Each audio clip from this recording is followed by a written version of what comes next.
I'll be very interested to see. My guess is that as we head closer to the election, there's going to be more money given out. And my sense is that the student loan crisis is going to be brought to the forefront.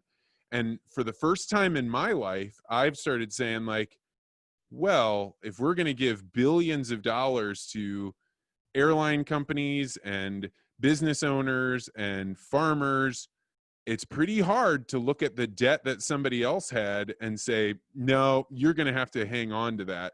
So I think that that could become a very contentious issue. And I think that it's good for rural America to be thinking about it and come to some conclusions about how is it that we can run a population where there's $1.5 trillion of non-dischargeable debt out there. Like, that is, to me, it makes it ripe for a populist uprising, because it just takes one person saying, come with me and I'll free you from your debts. All you got to do is X.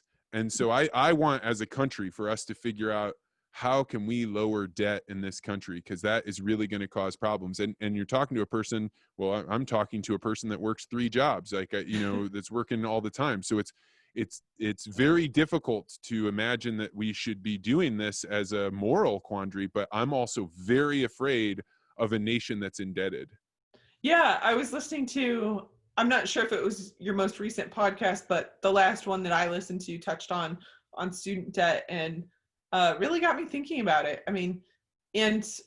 I'll be honest, I work 3 jobs more for because I'm a nerd, like, to what I can learn. And I guess that's what I do for fun, is I just work a different job. But and I'm, trying to be responsible so one day I can maybe not work 3 jobs and enjoy time with a family or something like that. But I work alongside, a lot of college kids at Target who are like, I lost my employment with the school when spring break ended, and like, that's how I pay my mortgage, or, well, they don't have a mortgage, but like rent, Their rent or and their like everything. Yeah. their food, like my car insurance, and are like, literally, like, I'm airing up my tire to get to Target. It's flat, but like, I need to air it up because I can't afford to buy a new one until like Friday. That I'm really thankful to, like, be not in that position anymore, that now I work 3 jobs and don't have to live crisis by crisis, like, financially. But I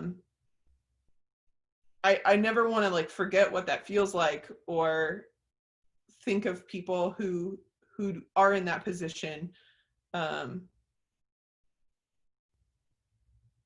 I want to be, like, sensitive to that, I guess. It's like, Yeah, I agree with that. Like, I worked I worked paving to pay for school. I did all kinds of extra jobs. I took risks, and I got help to pay off my debts. And I just know that the pressure that people feel, like the cold wall or ceiling that presses down on them when they have debt, is one that you shouldn't forget, because it makes them vulnerable to somebody that can come along and take their problems that are real and give them a solution that's fast. And you can resent the person for that, or you can try and find a way to solve their problem in a way that transcends the current state. But I get the very strong sense that we're in a dangerous time right now, particularly with regards to debt. We talked earlier about mental health and farmers losing the farm and the pressure of keeping that legacy. Same thing, right? So we've got to figure out how to solve these problems, because otherwise you have populations that are vulnerable to getting behind people that we wouldn't want them to get behind. Yeah. And I think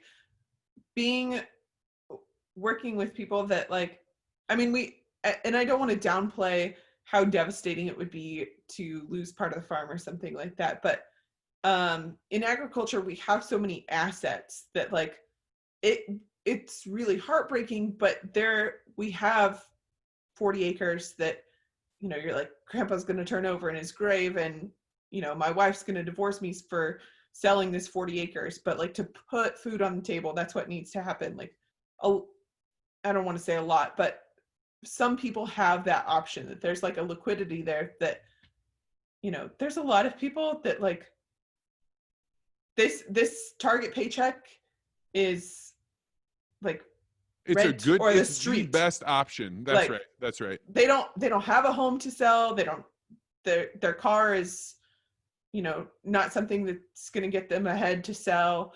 That they're in such a different position. And that's not to minimize anybody's position, but even what trouble with debt looks like for different people.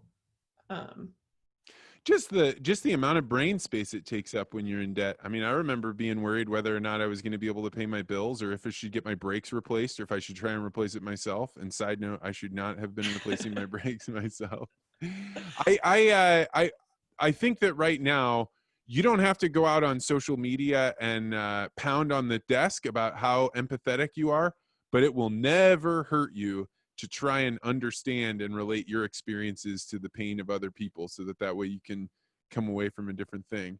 Well, Natalina, this has been a wild ride. I am so glad you posted that Twitter of the sunset after your Target job. That was the one that prompted me to be like, whoa, she's out there working and hustling. I'm going to give her a call and see what motivates her. So this has been a great conversation. Well, thank you. Thanks for having me on. It's been fun to chat.